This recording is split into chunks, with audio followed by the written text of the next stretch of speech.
Tadi seperti udah dikatakan Jani, jadi aku dulu alumni BINUS, Computer Science, aku angkatan 2009, dulu sekelas sama Jani.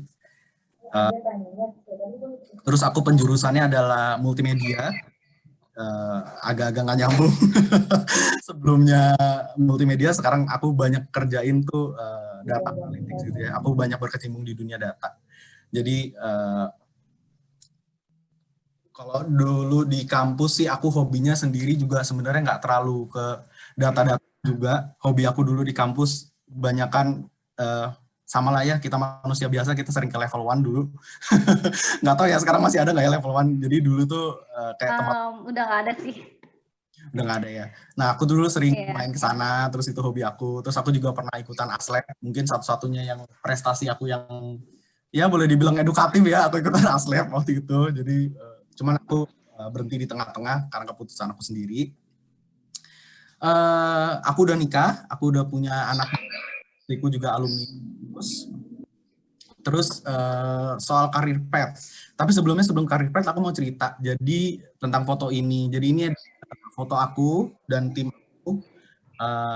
Kita biasa kalau ada project atau kita mau ngerjain sesuatu itu kita selalu kumpul di ruang meeting kecil. Ini bukan meja kerja kita, jadi ini ruang meeting kecil. Kalau di Unilever itu kita banyak ruangan-ruangan kecil untuk meeting. Nah, aku biasanya kumpul kayak begini bareng tim aku kalau kita mau ngerjain suatu project. Jadi istilahnya apa ya, lebih solid, lebih cepat gitu komunikasinya dan delivernya biasanya lebih cepat. Gitu. Nah, karir path aku sendiri, aku tuh dimulai di IBM. Jadi aku sebagai integrated supply chain staff.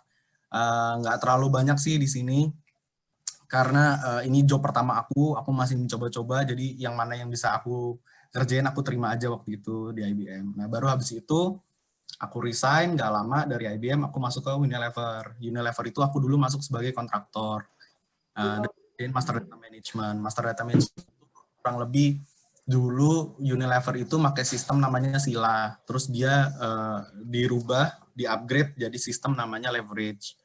Nah, aku di situ involve dalam mindahin datanya gitu ya. Jadi ya Master Data Management ya. Liaise dengan orang-orang field, minta-mintain datanya ke mereka untuk kita masukin. Jadi masih level entry level lah kalau boleh aku bilang. Entry level including analisis sih di situ sebenarnya. Karena aku harus menganalisa data cleaningnya juga kan sebelum kita masukin. Karena prinsipnya adalah garbage in, garbage out. Ketika datanya masuk itu udah jelek, keluarnya pun juga akan jelek. Maka di sini sebenarnya krusial juga. Nah, during that time aku mulai improve nih.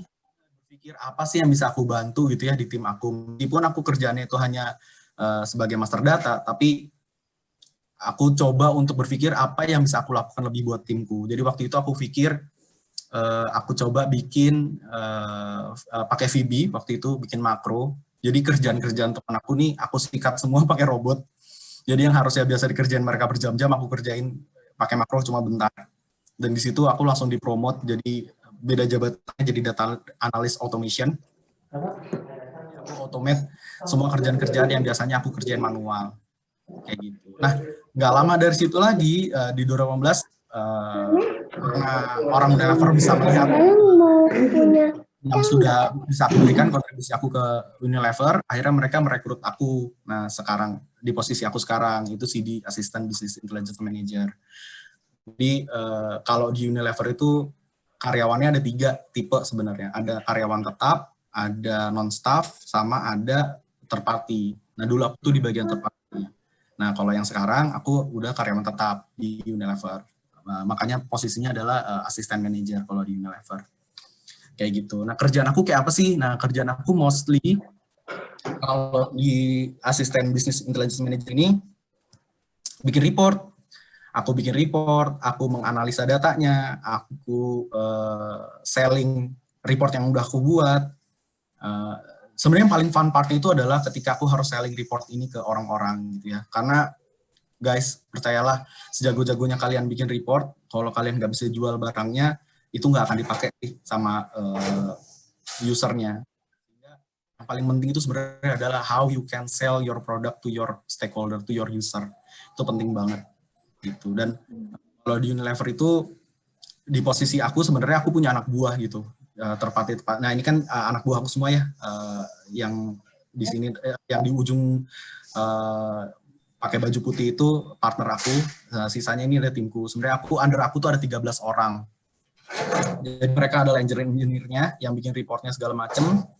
Aku yang menjual ke stakeholder aku gitu. Tapi ya konseptornya juga dari aku, konsep-konsepnya juga dari aku. Jadi aku act as konseptor juga. Karena gimana pun juga orangnya harus ngerti bisnis gitu. Jadi masukan ke teman-teman, technical it's one thing gitu ya. Tapi another thing adalah attitude and your leadership yang penting banget gitu. Sharing dikit ya, aku bukan ngajarin teman-teman, mungkin nggak apa-apa Pak, itu bagus banget sih. Kayaknya kalau yang lain teori banget udah biasa ya teman-teman, kalau ini kan pengalaman real gitu. iya. Karena aku merasa sih dulu tuh kalau aku di BINUS, dosen-dosen kita tuh canggih banget sih, ngasih materi, teori segala macam tuh canggih. Dan aku sesalin banget kalau dulu aku tuh nggak terlalu ngertiin banget, nggak terlalu aku taking it seriously gitu. Itu aku nyesel banget sih. Nah, another thing-nya adalah leadership ini yang harus teman-teman bisa cari sendiri di luar dari kampus gitu. Atau even kalian join HIMTI, mungkin ada yang join HIMTI, it's a good thing gitu ya. Itu akan sangat dilihat banget dan akan sangat kepake. Kayak gitu. Nah, next adalah menu-menu kita nih hari ini apa sih yang mau kita bahas gitu. Sebelum masuk ke menu, cerita lagi, ini foto aku lagi sharing session juga sama teman-teman di Unilever. Waktu itu ini kalau nggak salah sesinya tim ice cream. Jadi Unilever itu, nggak apa-apa ya aku cerita dikit, jadi tentang bisnisnya Unilever tuh ada 3 sebenarnya main bisnisnya. Ada HPC, itu yang jualan-jualannya bahan-bahan home care, Rinso, Lifebuoy, sabun dan lain-lain. Terus ada lagi bisnisnya tuh es krim, Walls. Sama kita punya lagi satu merek, Seru. Mungkin teman-teman ada yang udah pernah nyoba, Seru. Jadi itu versi murah es krimnya Unilever. Kalau di luar mungkin kompetitornya AIC. Jadi itu satu level lah. Sama-sama murah gitu ya. Kompetitornya itu adalah AIC. Nah terus ada lagi UFS. UFS itu Unilever Food Solution. Itu produknya bergerak di barang-barang untuk hotel. Kalau Unilever yang aku tempatin sekarang itu retail, jadi untuk toko-toko kecil, supermarket, hypermarket. Kalau yang UFS ini untuk hotel, restoran, kayak gitu. Nah, langsung ke menunya kita. Jadi awal mula aku mau kita sama-sama ngerti dulu konteksnya, data analytics itu seperti apa, pengertiannya itu seperti apa. Terus setelah kita tahu data analytics itu seperti apa, kenapa sih kita butuh data analytics? Nah, ini salah satu ilmu juga yang aku pelajarin selama aku kerja nih teman-teman. Always do everything, always start it with why. Jadi ketika teman-teman ngelakuin sesuatu, selalu lakuin itu dengan why, gitu ya. Misal Bu Jani ngasih tugas gitu ya ke teman-teman, kerjain gini. Itu teman-teman saran aku jangan langsung kerjain. Jadi always start with why gitu. Kenapa gue harus ngerjain ini? Sehingga apa? Sehingga teman-teman akan dapat purpose-nya teman-teman kerjain ini, nggak cuma sekedar capeknya doang teman-teman. Gitu. Itu saran aku supaya kalau kuliah tuh kita nggak terlalu ngoyo, nggak terlalu aduh capek nih besok tugas segala macem. Itu always start with why teman-teman. Ngerti kenapa saya ada di sini, kenapa saya harus ngerjain ini. Kayak gitu. Nah, terus selanjutnya adalah tipe-tipe dari data analytics. Apa aja sih analytics yang ada sekarang ini di dunia industri itu seperti apa gitu, dan mungkin nanti akan aku dikit-dikit aku jelasin contohnya juga. Nah, terus winning with data analytics itu gimana caranya teman-teman bisa win gitu ya, dan mungkin beberapa contohnya analytics itu bisa membawa teman-teman tuh ya seperti judulnya one step ahead dibanding dengan kompetitor, dibanding dengan orang-orang yang belum pakai data analytics gitu. Dan aku sharing juga tools-tools yang bisa teman-teman pakai. Insya Allah itu masih gratis, jadi teman-teman bisa nyobain juga gitu ya dari Microsoft nanti gitu. Oke, aku masuk. Sorry kalau aku kecepatan, chat aja biar aku tahu juga. Nah, apa sih itu data analytics gitu ya? Data analytics itu sebenarnya adalah proses penelitian gitu. Data analytics sendiri adalah proses penelitian sebuah data set gitu ya, untuk mencari sebuah pattern. Jadi sebenarnya kalau kita ngomongin analitik itu intinya ujung-ujungnya adalah pattern. Yang mau kita cari itu sebenarnya pattern. Dan sebenarnya manusia itu dari awal tuh sebenarnya udah punya intuisi ini gitu, udah punya insting ini. Ketika mereka melihat sesuatu bentuknya kayaknya mirip-mirip apa segala macam, itu yang dicari adalah pattern. Jadi itu emang nature-nya manusia tuh udah dari awal tuh mencari pattern gitu ketika melihat sesuatu. Makanya ada orang-orang yang sakitnya OCD gitu ya. Ya itu mungkin karena dia terlalu giat mencari pattern gitu. Ketika patternnya nggak rapi itu dia kayak aduh kayaknya ada yang kurang gitu. Nah, itu yang gue bilang. Jadi sebenarnya manusia itu dari awal tuh udah senang sama yang namanya pattern. Rapihan pattern itu udah manusia banget. Gitu. Sehingga dari pattern itu teman-teman bisa menemukan conclusion-nya tuh apa sih sebenarnya dari data ini yang bisa kita tarik kesimpulan. Jadi sebenarnya data analitik itu seperti itu teman-teman, sesimpel itu. Karena kalau data sendiri sebenarnya alam semesta ini boleh saya bilang data gitu ya. Tapi kan teman-teman nggak dapat gitu. Apa yang bisa gue cari dari apa yang gue lihat? Apa jawabannya itu semua tuh tanda tanya semua. Gitu. Nah itulah kenapa adanya data science dan ada data analytics. Nah teman-teman tahu nggak bedanya data analytics sama data science? Science itu sebenarnya kurang lebih mirip ya. Cuma data analytics itu skopnya lebih kecil. Data science itu skopnya lebih besar. Dan problemnya itu adalah kalau data science itu we don't know gitu. Tapi kalau data analytics we know tapi we don't know. Mungkin teman-teman bisa pernah dengar ya ini di salah satu materi kuliah ya. Aku dulu kayaknya pernah sih belajar ini di kampus. Kayak ada matriks gitu, we know, we don't know, dan lain-lain. Jadi sesuatu yang sebenarnya kita udah tahu, cuma kita nggak tahu nih jawabannya. Itu data analytics. Kalau data science, ini gue sendiri nggak tahu datanya apa, dan gue sendiri nggak tahu nih jawabannya apa. Jadi itu bener-bener size-nya tuh lebih large gitu. Jadi data science tuh lebih advance level, sehingga biasanya data science itu cenderung relate to machine learning, relate to ya machine learning. Jadi machine learning itu akan membantu atau NLP gitu ya. Machine learning itu akan membantu teman-teman untuk konstruk bentuk pertanyaannya sendiri itu seperti apa dan menemukan jawabannya itu seperti apa. Kalau data analytics itu udah clear. Datanya kayak begini nih. Yang tahu tuh apa? Oh, gue growth nggak ya? Oh, gue bagus nggak ya? Oh, gue jelek nggak ya? Ya itu data analytics tuh. Kayak gitu teman-teman. Jadi perbedaannya itu ya data science sama data. Nah, sebelum lanjut, teman-teman, aku harap udah ngerti bahwa kita sebenarnya mencari pattern untuk mencari sebuah conclusion. Karena next ini adalah ada quiz. Kurang lebih kalau teman-teman mengerti tentang ini bisa menjawab sih. Oke. Ready ya?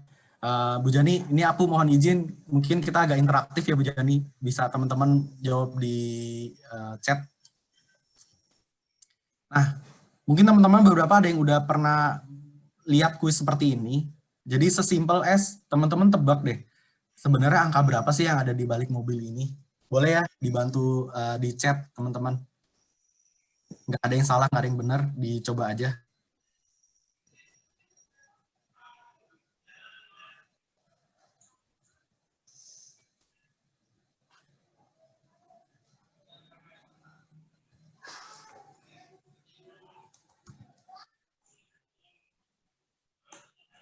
Gimana? Udah ada yang jawab kah, Bu Jani? Aku nggak bisa ngeliat chat ini.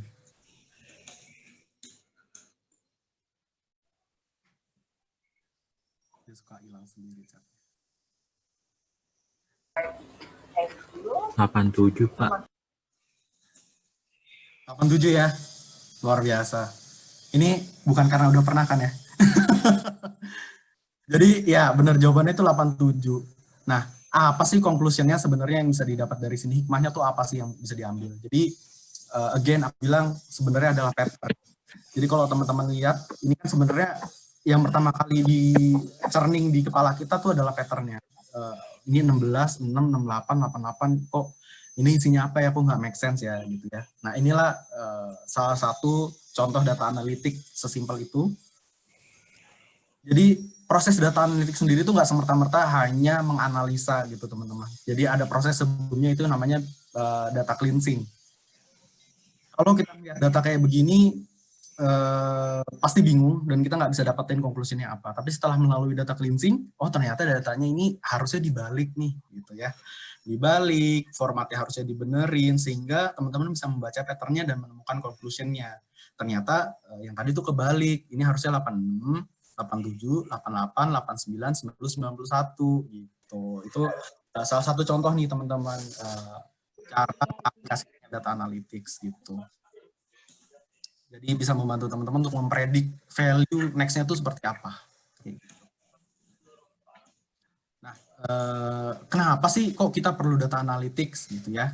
Di dalam dunia industri sendiri sebenarnya sesimpel as bisnis kita tuh butuh loh support untuk decision making gitu, untuk strategi kita.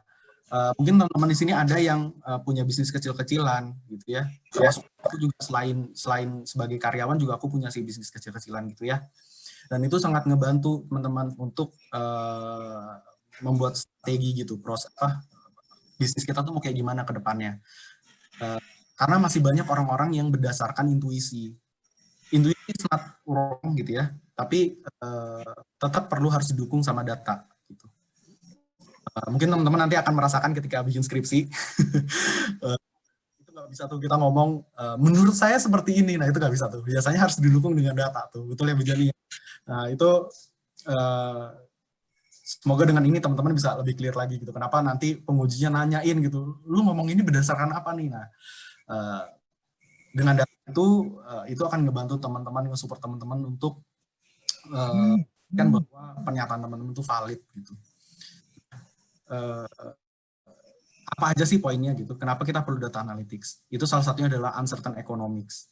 Uncertain economics itu apa gitu? Ekonomi kita kan sekarang itu nggak menentu gitu ya. Ya sebenarnya dari dulu ekonomi nggak menentu gitu. Cuman yang paling real itu contohnya adalah COVID sih teman-teman. Teman-teman kan nggak ada di sini pun satu pun yang tahu bahwa tahun 2020 ini bakalan ada COVID. Nah, dengan adanya COVID ini luar biasa teman-teman, termasuk industri di tempat saya juga, di Unilever juga, itu lumayan hit bisnis kita gitu, lumayan keras juga sih di tempat kita. Gitu. Nah, dengan data analytics ini teman-teman bisa mempersiapkan itu gitu. What if in the next day we don't have sales gitu? Itu dari predik teman-teman, dan apa yang harus kita kerjain itu udah ada, gitu, udah ada step by step-nya, sehingga kita bisa nih mengatasi gitu uncertain economics ini dengan adanya pattern tadi aku bilang. Jika pattern ini seperti ini dan di tengah-tengah pattern ini ada yang turun atau ada yang naik, apa yang harus kita lakuin gitu intinya. Ada lagi rapid change. Rapid change ini apa? Perubahan yang sangat cepat teman-teman. Jadi kita semua tahu ya, dari orang-orang main pet, terus tiba-tiba main Instagram, atau even Friendster dulu, itu kan cepat banget ya ditinggalinnya gitu ya. Karena memang behavior-nya orang itu, dan perubahan-perubahan bisnis itu cepat banget teman-teman. Nah itu juga sebenarnya kurang lebih sama seperti uncertain economics gitu. Data analytics ini mempredik, mungkin lebih ke memprediknya, kapan sih ini trennya akan mulai berubah gitu. Dan ini kepake banget teman-teman, kalau di industriku, di Unilever, FMCG, kita punya yang namanya NPD. NPD itu adalah New Product Development. Jadi kalau teman-teman lihat kayak Korean Glow, pernah dengar nggak teman-teman? Itu produk baru Unilever. Atau mungkin teh Sariwangi tapi rasa mawar. Nah ini baru juga nih. Nah itu dari situ itu adalah produk-produk dari data analytics sebenarnya yang berusaha mengatasi rapid change ini. Terus ada lagi teh tarik, Sariwangi yang teh tarik. Nah itu juga salah satu contoh tuh. Kenapa kayak misalnya, sekarang tuh orang banyak beli boba ya, gitu kan. Trennya tuh cepat banget teman-teman. Nah itu Unilever coba ngejar, oke, kita harus bikin juga teh tarik, gitu, teh karamel apa segala macam. Gitu itu salah satu produk data analitik gitu berdasarkan rapid change ini. Terus ada global competition. Global competition itu maksudnya apa? Jadi di dalam negeri, gak usah global ya, dalam negeri sendiri aja kita tuh bersaingnya luar biasa. Kita punya kompetitor, di Unilever itu ada kompetitor, ada P&G, ada Wings, lain gitu ya. Kalau kita nggak menggunakan teknologi yang paling update, kita nggak menggunakan data analytics ini, sedangkan orang lain udah pakai, ya kita akan telat gitu. Sedangkan teman-teman kompetitor lain dia sudah berdasarkan data analitik ketika mengambil decision, which is again itu bisa membuat decision mereka valid gitu. Terus ada customer demand. Customer demand ini apa? Jadi data analitik ini yang tadi aku bilang ya, salah satunya juga terkait dengan machine learning. Aku mau cerita. Customer demand ini lebih kayak gimana caranya data analitik bisa membaca habit gitu, membaca habit atau behavior dari teman-teman shopper gitu. Shopper tuh gitu ya ke toko gitu. Gimana caranya kita bisa membaca habit mereka sehingga kita tahu produk apa yang mesti kita beli, kita taruh di shelf, kita taruh di rak-rak gitu ya, di rak-raknya, terus berapa banyak, apa dulu yang harus kita taruh gitu. Nah, aku mau dikit cerita. Sebenarnya ini tuh udah diaplikasiin gitu ya, canggih banget di kayak misalnya toko-toko kayak Body Shop, even kayak Matahari itu mereka udah pakai ini teman-teman. Jadi mereka taruh, mereka tuh taruh kayak kamera, surveillance kamera gitu, untuk mengecek menggunakan AI ya pastinya, untuk ngecek, oh customer gue yang datang tuh ini, tipikal ini, kalau orang kayak begini, ini besok pasti beli nih. Atau orang kayak begini ini masuknya, ini pasti beli nih, kayak gitu. Nah, dan orang-orang kayak gini ini pasti nyarinya barang-barang yang beauty care nih, kayak gini. Nah, itu data analytics kepake di sana untuk membaca behavior atau habit gitu, demand-nya customer tuh seperti apa. Sehingga teman-teman tuh nggak overstock atau nggak salah taruh barang gitu ya, nggak salah promo. Kadang-kadang orang tuh apa, naruhnya tuh apa gitu, naruh promonya tuh apa, suka nggak line gitu kadang-kadang, sehingga jadi nggak match gitu. Kita udah keluar duit buat promo, kita udah keluar duit buat iklan, kita udah keluar duit buat bikin apa banner, tapi ternyata market kita nggak kayak begitu gitu. Nah, kadang-kadang kita kan kalau ngelihat market juga kalau pakai sensing, ya udah kita lihat aja yang datang, oh orangnya kayak begini, that's it. Tapi kalau kita udah pakai data analytics, udah pakai machine learning, pakai AI, itu akan lebih akurat teman-teman, dan nggak wasting our investment gitu teman-teman. Nah, oke. Tipe data analitik tuh apa aja sih gitu?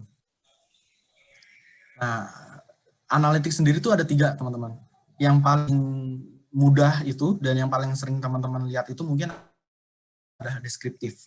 Deskriptif itu apa? Deskriptif itu as simple as mengetahui what happened gitu. Apa sih yang terjadi sekarang? Contoh rapot teman-teman gitu, atau nilai teman-teman, GPA teman-teman itu deskriptif gitu. Nilai teman-teman tuh sekarang berapa? Nilai algonya berapa gitu ya? Nilai labnya tuh berapa? Itu deskriptif teman-teman. Nah, terus prediktif itu, ya namanya juga prediktif, untuk mempredik.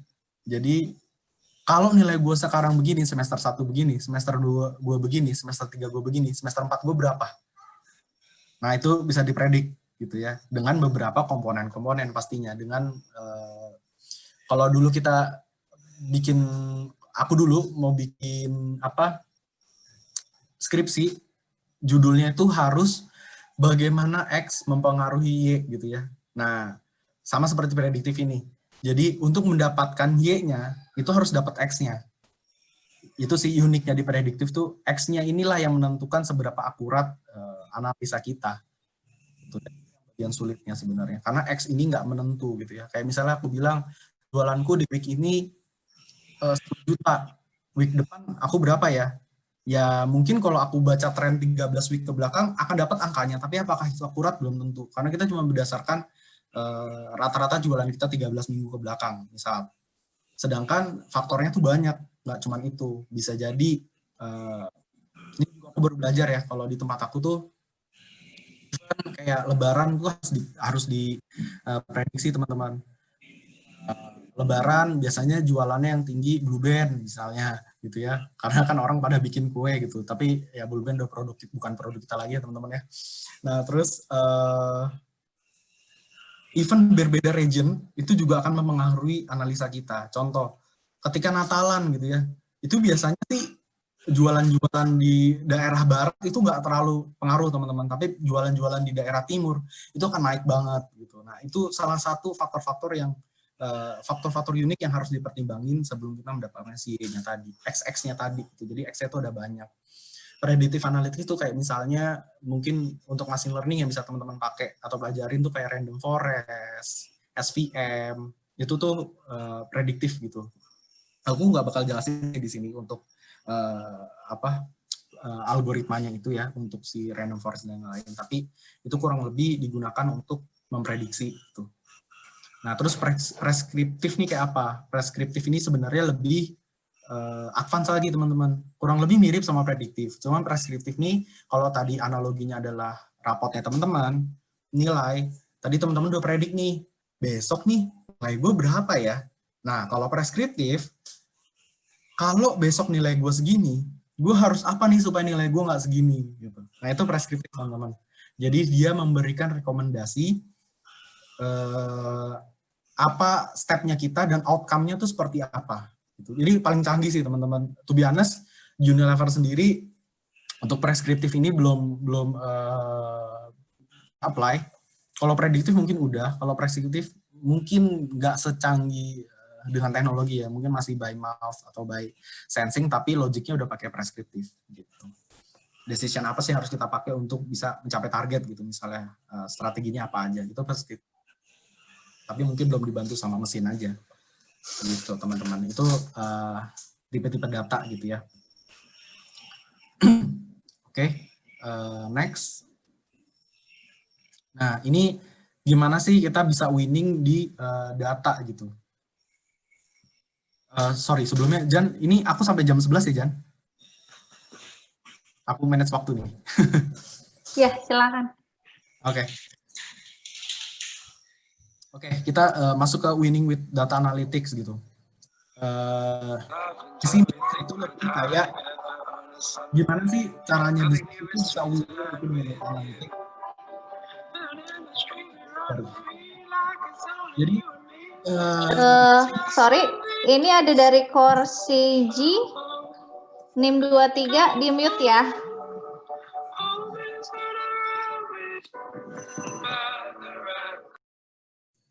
Ya. Thank you. Oke. Jadi di sini tuh aku mau ngejelasin. Sebenarnya tadi kita udah tahu nih definisinya data analytics itu seperti apa. Terus kita udah tahu juga manfaatnya itu seperti apa data analytics. Nah ini tuh ada challenge-nya tuh apa aja sih gitu ya untuk kita bisa sampai ke sana. Nah challenge-nya itu adalah sebuah organisasi itu harus ketika ngomongin data itu harus effectively collected gitu. Jadi cara pengkoleksian data itu harus efektif. Maksudnya apa sih teman-teman? Ini contoh real ya di tempat aku. Pengkoleksian data itu boleh dibilang masih banyak yang manual gitu ya teman-teman. Jadi ini mungkin teman-teman yang masih ya bisa research gitu ya. Jadi ketika udah lulus sesuatu poin untuk employer-nya teman-teman nanti sangat kepake gitu ya. Mungkin teman-teman nanti menemukan sesuatu bisa membuat automation, collecting data dan lain-lain gitu. Karena yang sekarang terjadi itu masih banyak yang manual teman-teman. Dan ketika kita ngomongin data yang dikoleksi dengan cara manual, resikonya adalah data cleanliness. Itu masih banyak data yang masih kotor, data yang nggak valid. Itu masih kejadian teman-teman di bisnis kita sekarang even gitu. Nah, jadi again data quality dan data integrity itu akan jadi isu gitu. Contoh ya di tempat kita itu even untuk mengetahui kita punya nih jumlah toko kita sekian gitu ya yang di cover sama Unilever. Tapi apakah toko itu real? Apakah toko itu ada? Kita nggak pernah tahu gitu. Kecuali kita melakukan survei ke tempatnya. Jadi ini relate-nya tuh data integrity. Jadi kalau ketika datanya itu sudah efektif dikumpulin, cara pengumpulan itu udah efektif, question keduanya itu adalah apakah data integrity-nya oke, gitu. Data quality-nya oke, gitu. Terus yang kedua adalah safely stored. Jadi datanya ini harus disimpan di tempat aman teman-teman, jangan sampai klik gitu ya. Di company kita sendiri itu punya rules kayak misalnya nggak boleh nih kita sharing data di luar dari platform Microsoft kayak misalnya SharePoint atau OneDrive itu nggak boleh. Jadi kita harus pakai itu supaya data-datanya itu tetap safe, confidential gitu.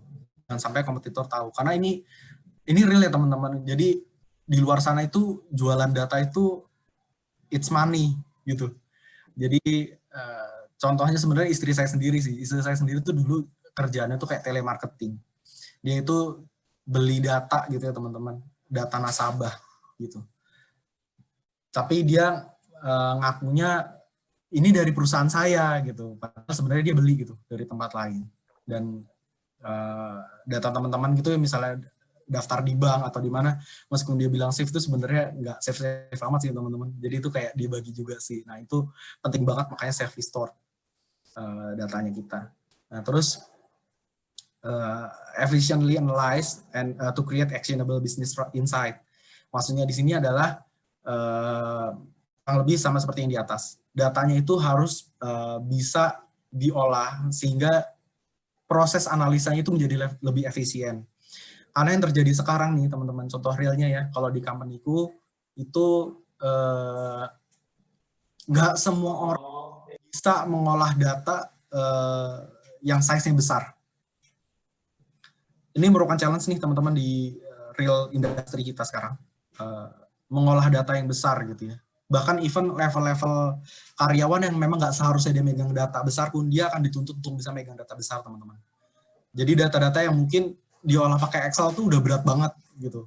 Itu akan teman-teman temuin nanti kalau ada yang keluar nanti akan jadi data analis atau data science, itu akan teman-teman temuin. Dan usernya teman-teman itu adalah bukan orang-orang yang data science atau data analis, tanda kutip gitu ya, yang mereka tahu caranya pakai Python, caranya ngoding pakai Python, cara ngoding pakai C#, C++, dan lain-lain. Sehingga meskipun kita udah punya data canggih, datanya clean, apa ada di store di cloud storage gitu ya, tapi nggak bisa dipakai nih teman-teman sama user kita, itu juga percuma. Makanya ini harus bisa secara efisien. Teman-teman harus bisa ngerti juga kayak misalnya gimana sih caranya gitu, alternatifnya buat teman-teman kita yang nggak ngerti Python, nggak ngerti coding dan lain-lain. Kalau di tempat aku misalnya datanya gede banget nih, kita store di cloud gitu ya, di Azure gitu. Nah, instead of teman-teman kita itu akses langsung ke sana, kita buatin kayak semacam cubes. Cubes itu produk, mungkin kalau teman-teman belajar database gitu ya, harusnya belajar ya kalau di IT, di computer science harusnya dapat sih. Database, itu kan nanti kita belajar ERD. Nah, ERD itu kepake banget teman-teman. Jadi, kenapa aku bilang kepake? Kepakainya itu lebih kayak, gue punya data gede banget nih. Sebenarnya data gede itu bisa dicacah jadi kecil-kecil, itu dengan ilmu ERD itu teman-teman. Normalisasi. Second form, third form, sampai 4 form gitu ya. 4NF gitu ya. Itu saran aku teman-teman pelajarin banget kalau emang pengen jadi data scientist atau data analis gitu ya, itu kepake banget. Dan nggak banyak orang-orang di bisnis itu yang ngerti soal itu. Jadi, it's a good thing for you untuk bisa achieve karirnya gitu, untuk boosting your karir gitu. Kelihatannya wah canggih banget nih orang bisa bikin ini ya, bisa bikin datanya mudah kepake gitu. Nah, dengan ERD itu kita setting, kita tarik-tarikin gitu ya koneksinya one to many, one to one dan yang lain. Terus nanti kita build jadi bentuknya adalah cubes gitu. Cubes ini live connection ke data Azure kita. Simpelnya gitu ya teman-teman, aku nggak terlalu technical. Simpelnya gitu, ini live connection ke Azure kita, jadi dia nggak perlu download dulu itu data, tapi dia cukup keluarin apa yang dia perlu aja gitu. Jadi meskipun datanya gede, kalau yang diambil hanya kebutuhan dia aja, jadinya kan nggak terlalu gede ya teman-teman gitu. Itu salah satu contoh aja sih, tapi kalau emang tetap perlu, oh gue perlu datanya tetap nih raw, ya udah ada cara lain, tetap kita perlu ERD teman-teman. Mungkin kita bisa again cacah lagi berdasarkan data yang kita perlu aja gitu. Jadi hikmahnya yang aku mau sampaikan adalah guys, ilmu yang ada di BINUS tuh itu penting banget, itu kepake banget guys di real bisnis kita gitu. Nah, nextnya adalah organization adapt to their customer rely on data analytics. Ini sebenarnya relate sama yang tadi ya teman-teman, sama yang aku sebelumnya bilang tentang customer demand gitu.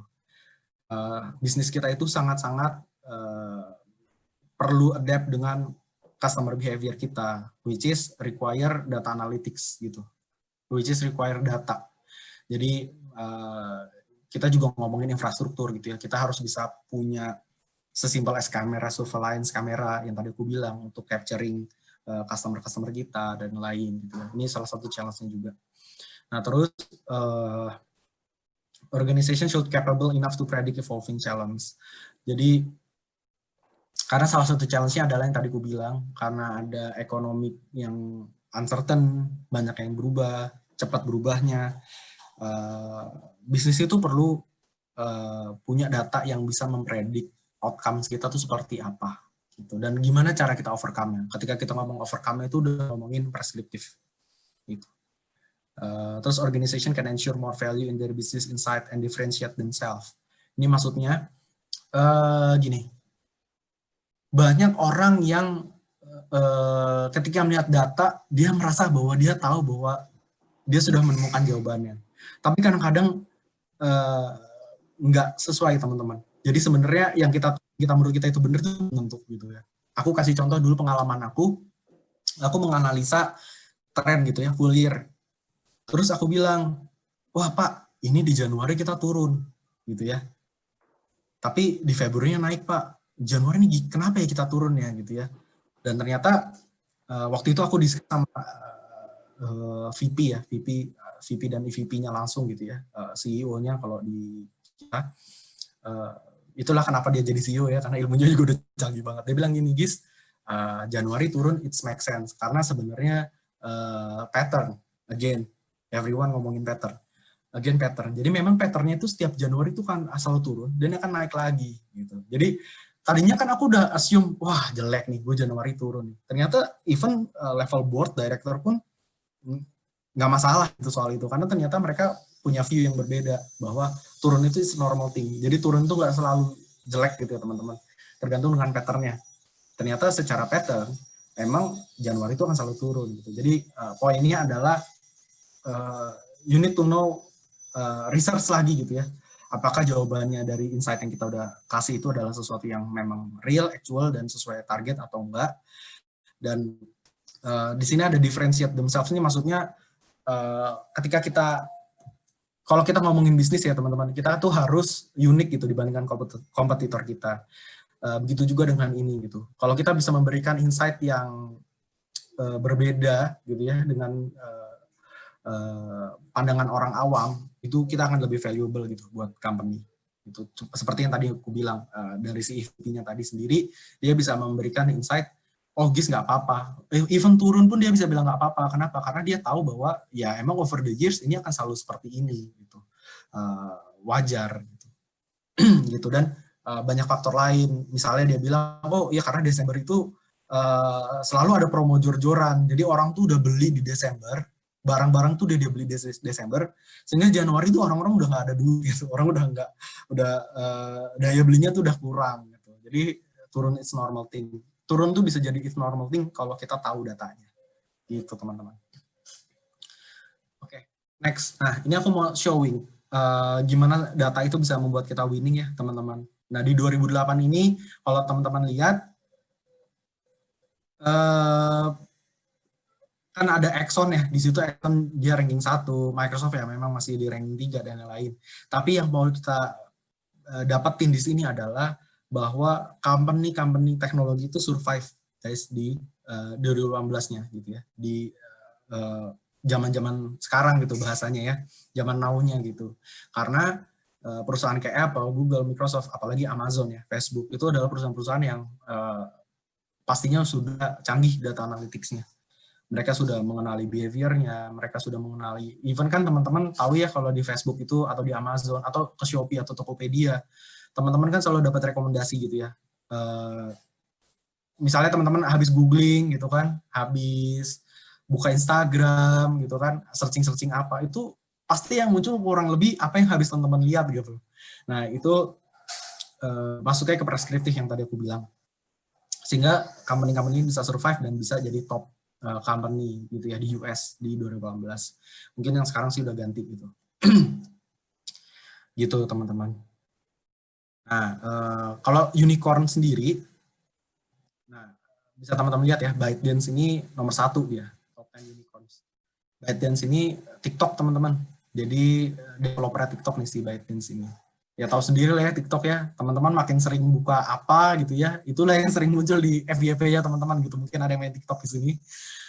Kita sering buka makanan, FYP kita isinya makanan, sering buka yang joget-joget gitu ya, nanti pasti isinya yang joget-joget juga gitu ya teman-teman ya.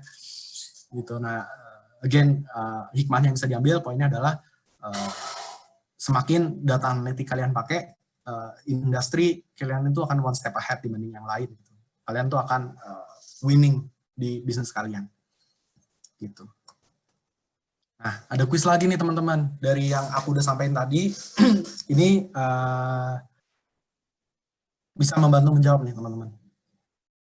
Nah, jadi ceritanya ada 2 store nih teman-teman. Kalian itu act sebagai asisten area sales manager gitu ya, yang memegang distributor. Nah, ada distributor A, ada distributor B. Nah, dua-duanya ini megang stok deterjen nih teman-teman. 1000 CS ini carton gitu ya, 1000 karton.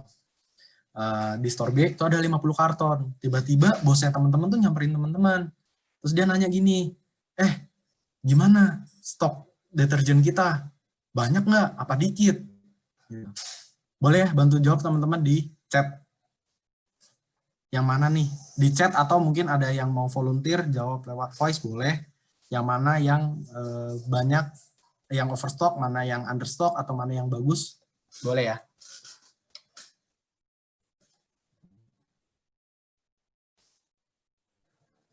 Saya bantu ya Pak ya. Ada yang bilang A itu overstock, ada yang bilang B. Tergantung demand customernya maksudnya. Ada juga. Oke, good. Ada lagi? Tergantung kebutuhannya. Wah, banyak juga nih. Tergantung trennya Pak. Ada yang bilang A yang over, B yang over. Tergantung dari pattern penjualannya. Ya. Tergantung lihat dari store-nya katanya. Oke, keren teman-teman, keren. Dari beberapa yang udah bener-bener fasih nih kayak data analitik ya. Kayaknya ada yang mungkin nih diem-diem mungkin ada yang udah kerja sambilan nih kayaknya nih Bujan ini. Mungkin. Udah fasih banget nih kayaknya nih. Oke, jawabannya benar teman-teman. Jadi sebenarnya kita nggak bisa jawab tuh dengan data tadi teman-teman. Kita perlu ngeliat pattern, kita perlu ngeliat trennya. Aku sedikit cerita nih teman-teman. Jadi sebelumnya tuh ya kan kita kalau di Unilever suka visit gitu ya ke distributor gitu. Terus kita tanya orang gudang waktu itu, Pak gimana? Pons kita banyak nggak stoknya? Wah banyak Pak. Jawaban dia gitu ya. Wah banyak Pak, ada 20 dus. Terus saya sama teman saya tuh lihat-lihatan gitu kan. Ini kok dia bisa 20 dus tuh banyak tuh berdasarkan apa gitu kan. Padahal ternyata 20 dus itu dikit banget gitu. Karena lu biasa jualan 50 men. Lu sekarang 20 lu bilang banyak, itu lu biasa jualan 50 loh. Nah, makanya aku bilang itu nggak bisa dijawab kayak gitu. Itu perlu ngelihat pattern dan lihat tren gitu. Nah, di sini aku kasih contoh, ya memang ini simplifikasi aja sih teman-teman, nggak bisa langsung lihat kayak begini. Cuman biasanya kita ngelihat dari jualan tren 13 week terakhir, terus jualannya kita 13 week terakhir itu berapa gitu. Jadi kita bisa tahu sebenarnya kita tuh overstock atau enggak. 1000 ini belum tentu overstock gitu, karena ternyata 13 terakhir kita memang 997 karton yang kita jual gitu, sehingga 1000 ini make sense gitu. Kita lebihin dikit sebagai buffer. Nah, store B sendiri 50 ini kelihatannya dikit dibandingkan 1000 ini, tapi ternyata store B ini jualannya kecil. Dia tuh cuma 13 minggu terakhir itu jualannya per minggu 24 cases doang gitu, cuma 24 karton doang gitu. Ternyata kelebihan hampir separuhnya. Nah, ini yang bahaya teman-teman. Ketika overstock ini kan dia akan barangnya akan jadi numpuk di gudang. Nanti teman-teman akan menghadapi ini sih kalau mungkin ada yang kerja di FMCG nantinya. Ini salah satu ilmu penting. Biasanya di interview ditanya nih yang kayak gini-gini, teman-teman. Kayak gitu. Dan ini duit ya teman-teman ya. Banyak kejadian itu di bisnis, barang tuh numpuk gitu ya. Apalagi untuk barang-barang yang kalau deterjen oke lah ya. Deterjen tuh nggak basi gitu. Tapi kalau Royco, di tempatku kan ada barang-barang makanan juga ya. Royco, Bango tuh bisa basi. Nah, Kalau dia nggak menggunakan data analitik nih teman-teman, habislah sudah itu, barang-barangnya pada numpuk semua di distributor. Kejadian nggak Pak? Kejadian. Ada yang kayak begini, makanya tadi aku bilang, ada orang-orang distributor yang masih kayak begitu. Gitu. Dan guys, kalau kalian udah belajar ini, kalian udah one step ahead sih dibandingkan mereka gitu, karena kalian udah tahu soal ini. Gitu. Jadi jawabannya ini ya teman-teman ya, yang good itu adalah yang si A, karena stoknya dia yang sekarang dengan running rate-nya. Running rate itu rata-rata teman-teman. Jadi bahasanya kalau di bisnis itu running rate itu adalah rata-rata penjualan mereka. Running rate 13 week, dari 13 week terakhir kita, itu per minggunya kita jualan berapa sih? Gitu. Nah, rata-rata itu ada 997,5 carton atau karton gitu ya. Jadi yang good adalah yang store A gitu. Oke. Congrats ya teman-teman yang jawabnya benar. Tadi ada yang jawab pattern, aku lihat dengar dari Bu Jani. Pattern. Itu yang benar teman-teman. Nah, terus kita ada data visual dan crunch tool-nya itu apa sih yang dipakai gitu ya untuk teman-teman. Mungkin ada yang setelah seminar ini mau coba-coba gitu ya, tertarik, oh ternyata seru juga ya, data analisis, data science itu seru juga. Nah teman-teman bisa coba nih, ada Power BI. Power BI itu gratis, teman-teman download dari Microsoft Store. Kalau teman-teman punya account Office 365, atau kayaknya kalau nggak salah dari Binus suka dikasih ya, Jan? Iya, iya. Nah itu teman-teman bisa coba, mungkin dapat kali license-nya. Nggak pakai license pun bisa sih sebenarnya untuk coba-coba aja. Power BI ini lengkap banget teman-teman. Jadi teman-teman bisa langsung publish, bisa juga ngelakuin ETL di dalamnya. Dan ini tuh udah integrated sama kalau teman-teman mau live connection pakai Azure atau mau live connection pakai database ETL dan lain-lain, ini udah connect karena dia produk Microsoft kan. Enaknya itu sih.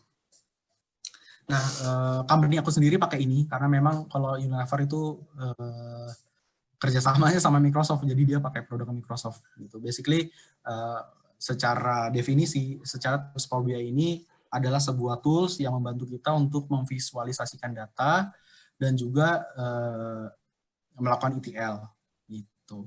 Nah, ETL-nya apa sih? ETL-nya itu ada namanya Power Query, teman-teman. Nah, mungkin di sini ada yang udah pendengar, ada yang belum juga.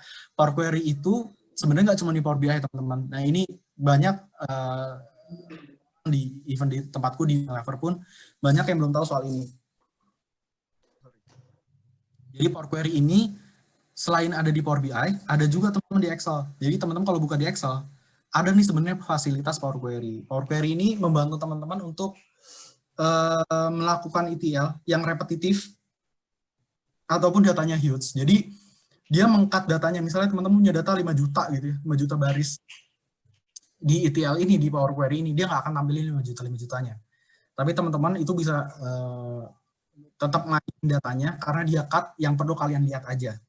Sehingga step-stepnya bisa diingat, terus tinggal dijalanin aja untuk di-apply ke data 5 juta sisanya tadi. Kayak gitu. Nah, kalau teman-teman lihat yang di gambar pojok bawah kanan ini kan ada applied step nih, kalau teman-teman. Nah, itu adalah step-step yang diingat gitu ya sama si Power Query ini.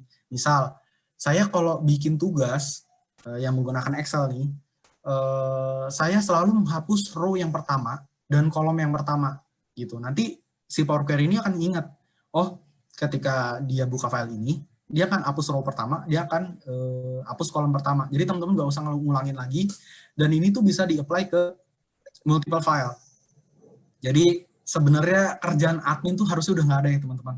Mungkin teman-teman dari SLCS Binus juga bisa pakai nih kayak gini ya. Kalau misalnya kerjaan repetitif, itu di Excel udah ada kayak begini. Nah, kalau teman-teman, gue pengen yang advance nih, gue nggak pengen yang drag and drop. Jadi ini sistemnya drag and drop ya, bukan drag and drop sih ya, kayak udah embedded gitu lah toolsnya. Jadi kayak misalnya gue pengen insert kolom, saya pengen pivot kolom, saya pengen apa segala macam, ini udah ada tombolnya. Cuman kalau emang mau yang manual atau memang kebutuhannya manual, ini dia menyediakan juga coding. Jadi teman-teman bisa coding menggunakan M language namanya. Jadi language itu ada banyak ya, ada R, ada M, ada Python, jadi even ada B juga, maksudnya B language juga ada gitu ya, jadi banyak banget teman-teman. Tapi kalau misalnya Power Query, dia pakai M, dan dia bisa juga kolaborasi dengan R sama Python. Nah, aku dikit cerita aja, R ini, jadi kalau ingat untuk ke data scientist atau ke business intelligence, saran aku teman-teman juga banyak belajar tentang Python atau R. R ini lebih statistik sih. Nah, kalau Python lebih, menurut aku lebih luas, lebih nggak cuma data science gitu ya, tapi bisa kepake yang lainnya, automate apa kerjaan dan lain-lain ini bisa dipakai juga. Jadi mungkin aku lebih cenderung pakai Py sih. Gitu. Kalau boleh saja juga aku mungkin saja Py. Gitu. Nah, kenapa sih harus pakai Power BI gitu ya?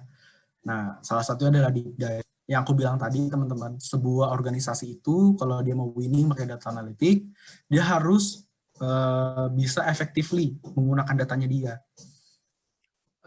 Di Unilever sendiri, to be honest ya, kita itu granularity terdalamnya itu adalah outlet untuk untuk apa ya, entity jualannya itu adalah outlet dan SKU atau produk. Until now, sebenarnya kita bukan nggak punya ya, kita nggak ada visualisasi yang memperlihatkan toko ini jualan apa gitu. Kenapa? Karena emang gede banget datanya. Dan bisa nggak pakai Power BI? Bisa, cuman again, yang tadi udah aku tulis juga, jadi ini benar-benar kepake sih teman-teman di real. Ada part ini ya, tadi aku bilang insight, insight-nya harus benar gitu. Nah, ketika kita bisa ngeluarin datanya, toko SKU, pertanyaan kedua adalah, perlu nggak sih sebenarnya gue punya data itu gitu ya. Mungkin kita bisa ngeluarin canggih, dalam gitu, tapi apakah kita perlu? Belum tentu teman-teman. Makanya kita nggak pernah sih sampai level data toko, SKU itu nggak pernah. Jadi, dan ingat selalu start with why gitu. Kenapa juga gue harus sampai level SKU kalau emang ternyata nggak perlu. Tapi Power BI bisa memberikan kita akses sampai sana gitu. Makanya ini deep dive ini adalah mengenable kita untuk bisa deep dive data lebih dalam lagi gitu. Terus ada centralize. Centralize ini another issue di bisnis nih teman-teman. Biasanya itu adalah kita itu punya data suka berbeda nih teman-teman, antara si A dengan si B. Nah, ini sering banget kejadian kayak begini. Si A mungkin punya kepentingan ya. Contoh misalnya dia megang kategori foods gitu ya, jualan Royco, jualan Bango gitu ya. Sedangkan saya sebagai orang corporate, saya yang bikin report company gitu. Dia punya report sendiri, saya punya report sendiri. Di dia, channel dia growth gitu. Barang dia Royco, Bango dia bagus jualannya. Di saya enggak. Akhirnya dispute kan. Akhirnya bosnya dia marah ke bos saya juga marah ke bosnya dia. Dia bilang, enggak, data saya yang benar. Orang sana juga bilang data saya yang benar. Ini kejadian teman-teman. Nah, dengan adanya Power BI ini, datanya centralized. Jadi, dispute data kayak gitu tuh bisa di-avoid. Jadi, nggak ada lagi tuh yang kayak gitu. Dan itu salah satu kebanggaan saya ya. Jadi, di Unilever itu bisa sampai di titik sana itu pas ada saya di posisi itu gitu. Jadi buat teman-teman binus kalau masuk Unilever, nah itu hasil karya saya teman-teman. Kalau misalnya ada report-report kayak gitu. Jadi karena ini sering banget kejadian, untuk menghindari hal-hal kayak gitu, ini saya buatlah centralized seperti ini. Jadi orang-orang yang di kategori tadi udah nggak bikin report sendiri. Jadi mereka lihat aja ke report yang udah kita buat di Power BI. Karena Power BI sendiri kan yang agility ini, next langsung ke poinnya agility, dia itu bisa dipakai di mana aja. Kalian bisa buka di handphone, kalian bisa buka di laptop, kalian bisa buka di browser tanpa harus punya apps-nya, bisa gitu. Jadi kalau kayak level bos-bos gitu ya, level kayak VP, level kayak CEO, dia udah nggak lagi sih buka-buka kayak laptop. Mungkin dia buka, tapi mager banget pasti. Dan karakteristik mereka itu pasti manja, teman-teman. Jadi maunya, even sebenarnya barangnya udah ada gitu ya, tapi kadang-kadang masih harus dituntun, ini ya datanya, ini ya, gini ya. Nah, dengan adanya ini, yang tadinya teman-teman kita di kategori, atau di mana gitu ya, brand yang misalnya, setiap bosnya minta data, dia harus kerja 1 jam, 2 jam gitu ya, untuk nyiapin datanya. Dengan adanya ini, dia bisa tinggal bilang, Pak, buka aja Pak di linknya ini, atau Pak, buka aja di handphone gitu. Jadi, dan itu, saya udah berhasil terapin itu sih di perusahaan, di Unilever gitu. Dari binus nih teman-teman nih, by the way. Bangga gitu saya. Ya, kayak gitu. Kenapa harus pakai Power BI gitu. Oke, ini slide terakhir aku, Bu Jani. Jadi next-nya itu adalah sesi tanya jawab gitu. Okay. Nah, sebelumnya aku berterima kasih banget nih atas atensinya teman-teman semua. Again, semoga ini bisa bermanfaat buat teman-teman semua untuk menentukan karir depannya, atau mungkin lebih mau fokus lagi bagi yang mau menekuni data science gitu ya. Oke, thank you. Silakan Bu Jani. Ya, Pak Egis, thank you ya. Ini ada pertanyaan Pak dari B23 ya, Ariel. Ariel di sini ada ya. Oke, Ariel tadi bertanya di chat, Pak mau nanya dong, misalnya kalau perusahaan, kenapa masih menggunakan platform database dari perusahaan lain? Kenapa nggak bikin database sendiri? Bukannya jadinya nggak aman kalau gitu? Nah, gimana tuh Pak? Database sendiri, maksudnya kita bikin SQL sendiri gitu ya? Ya, mungkin langsung dari Ariel, begitu yang dimaksud? Oh, bukan Pak, maksud saya sistemnya Pak.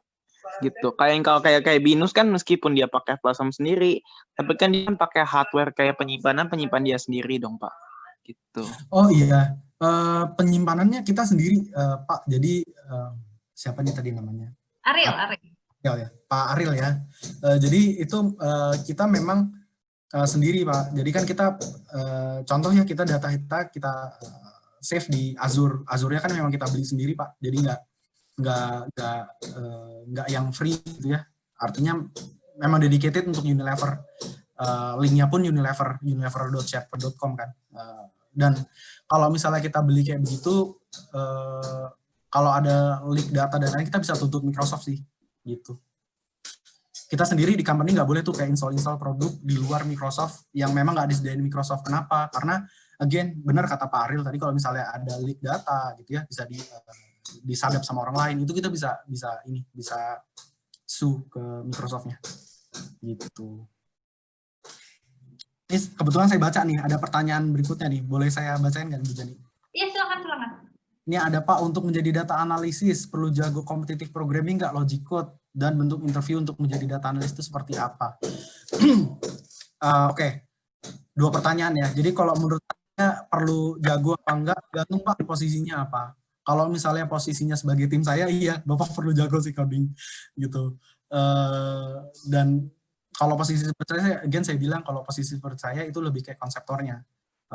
Business question itu akan seperti apa. Ketika kita bikin report, biasanya itu dimulai dengan business question teman-teman. Kebutuhan bisnisnya tuh apa? Apakah mau mencari growth? Apakah mau mencari penyebaran gitu ya? Jadi ada namanya penetration. Berapa banyak toko yang udah beli ini gitu ya? Itu business question-nya harus start dari situ. Nah, itu datang dari saya. Nanti saya kasih ke teman-teman tim saya yang akan programming itu gitu. Yang akan build itu gitu. Dan pertanyaan interview analisis ya sebenarnya sih kalau dari saya biasanya saya lihat ininya sih ya, cara pola pikirnya tim saya gitu. Biasanya yang saya tanya itu ketika saya merekrut, the way mereka think gitu.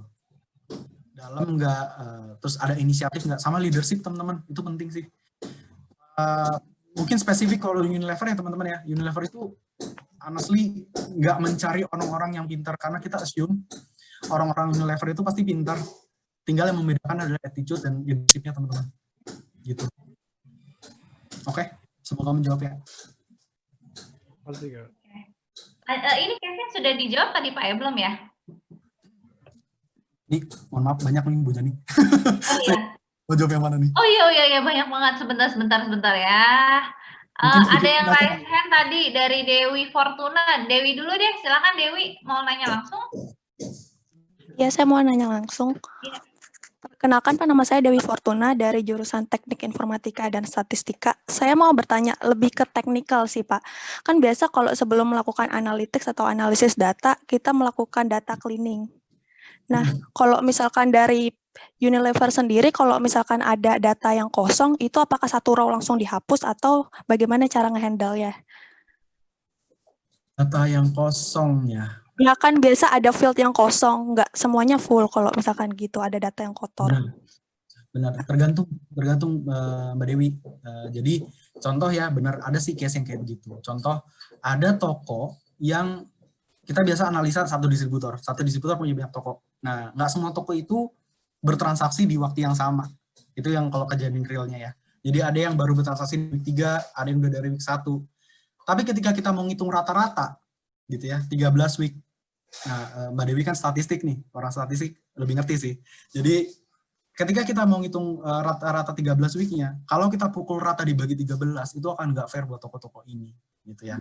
Sehingga, again, sebenarnya depends on masalahnya. Kalau di masalah ini, kosong itu nggak bisa kita abaikan. Jadi, kita anggapnya, kosong itu harus kita abaikan. Jadi seolah-olah toko ini memang baru bertransaksi di week 3 gitu. Jadi ketika kita hitung rata-rata 13, nggak dibagi 13, tapi dibaginya berapa banyak dia melakukan transaksi gitu, dari week berapa, sehingga fair buat si toko ini gitu. Dan toko-toko ini kan dapat target ya, jadi kalau misalnya dibaginya lebih banyak akan nggak fair sih buat dia gitu. Menjawabnya. Oh iya, udah. Terus saya mau nanya, kalau dalam melakukan analytics itu apakah semua variabel tuh dipakai atau melihat variabel mana yang memiliki korelasi yang tinggi itu yang dipakai buat analytics? Iya, benar.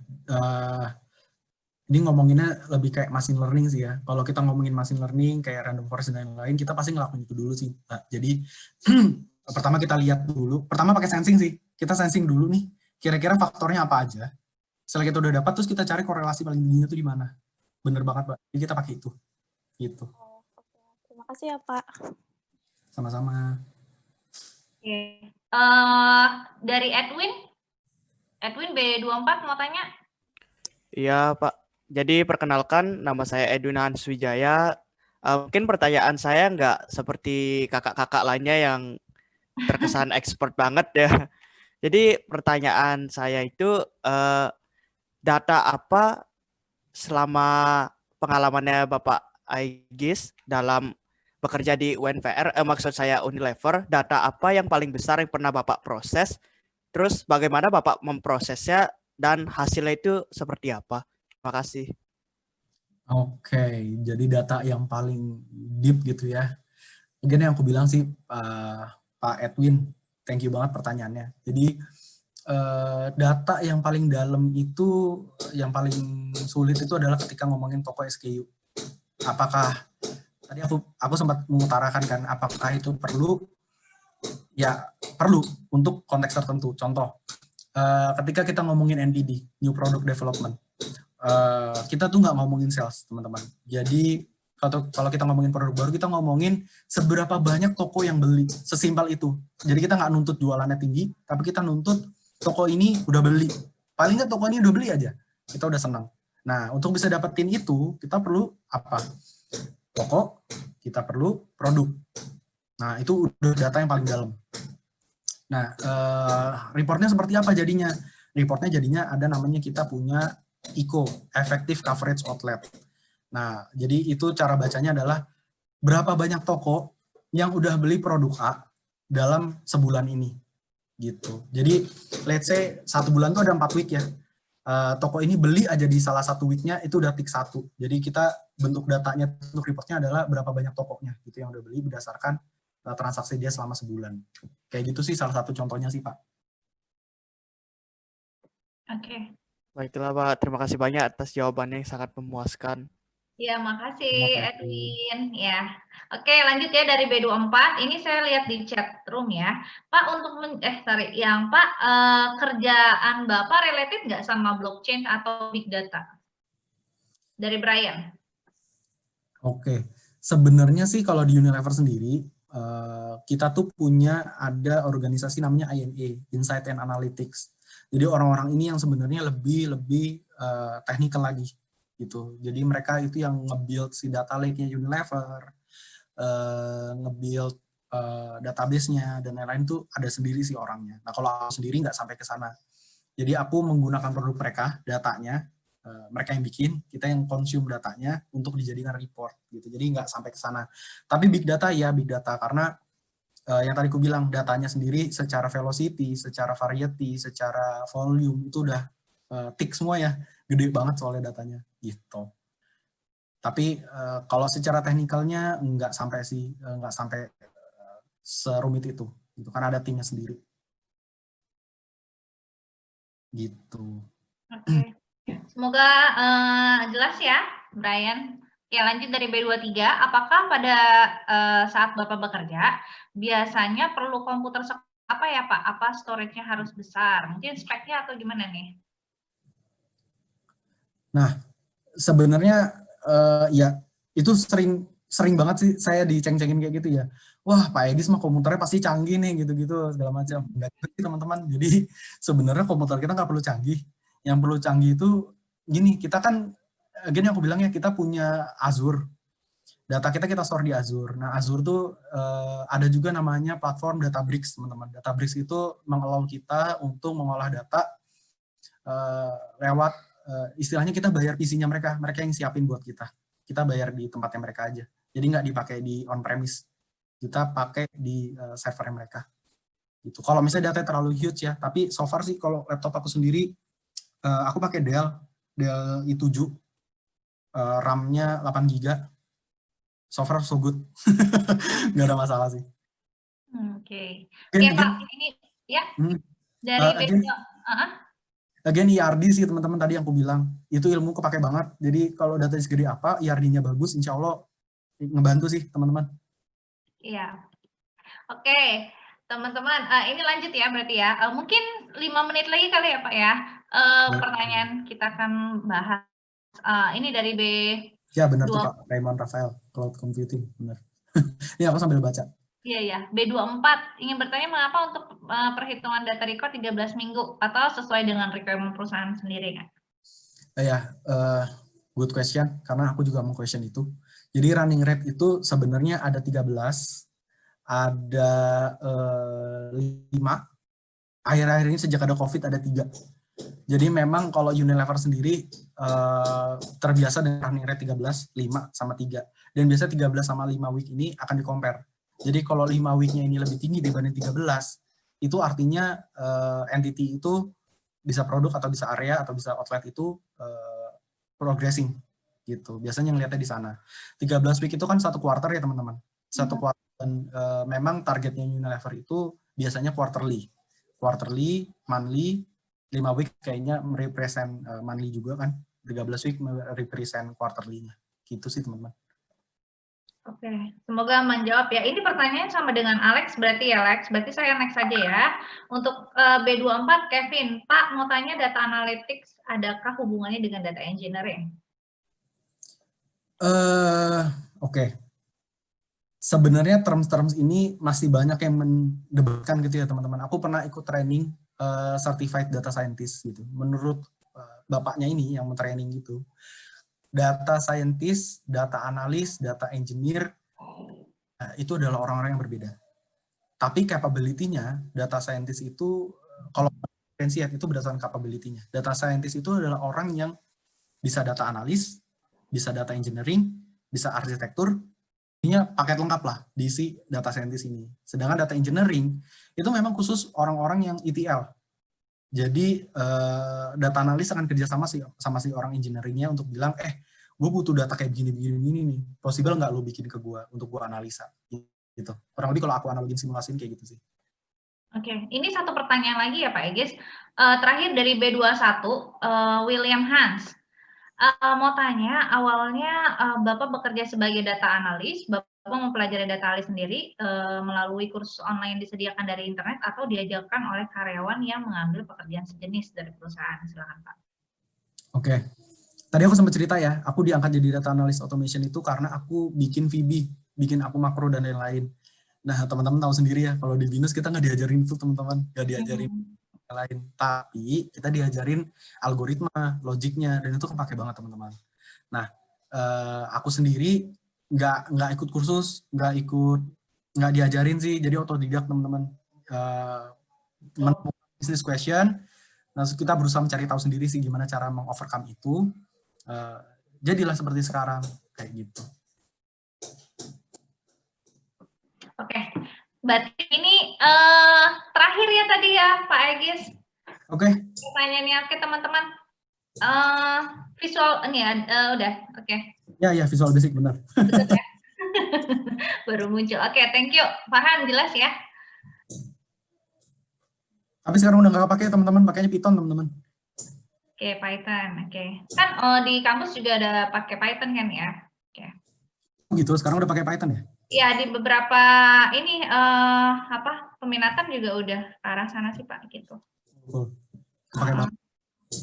Oke, Ya, teman-teman yang belum sempat bertanya dan lain-lain, nanti mungkin bisa kontak Pak Egis ya Pak ya, di lain kesempatan.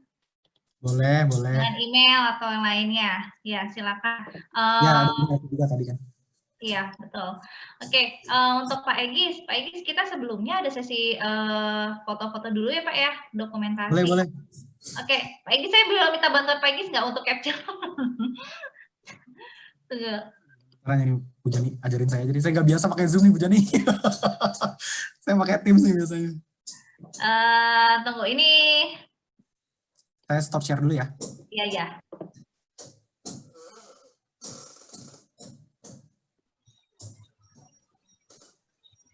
Bentar ya, kalau gitu saya aja Pak.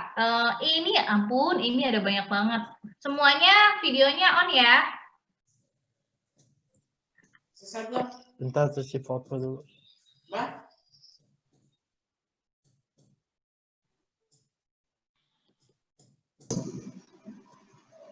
Oke, udah semua. Oke, sebentar. Ya, 1, 2, 3.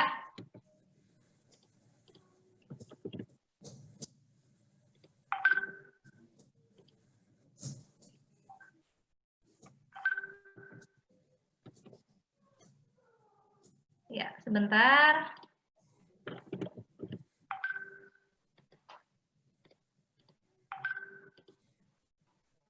Ya, senyum semuanya.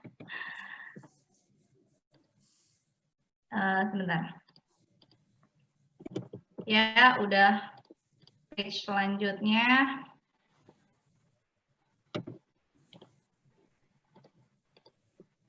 Sorry, agak lama karena banyak sekali ini.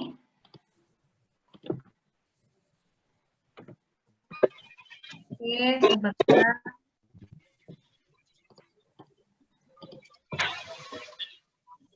Oke.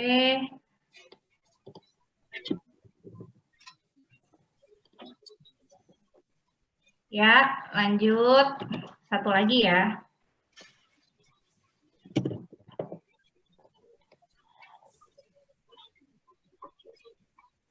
Oke, ya. Oke, terima kasih teman-teman semuanya. Oke, bagi teman-teman terima kasih untuk partisipasinya pada hari ini. Untuk Pak Egis, terima kasih banyak Pak Egis untuk sharingnya. Banyak sekali pertanyaan dari teman-teman, pastinya antusias banget nih terkait sama data analytics. Nah, oke teman-teman, untuk LSC terima kasih banyak. Nanti saya akan tarik data dari LSC ya. Mohon dibantu ya LSC ya. Baik Bu, terima kasih Bu. Ya, terima kasih Pak. Terima kasih Bu. Terima kasih Pak.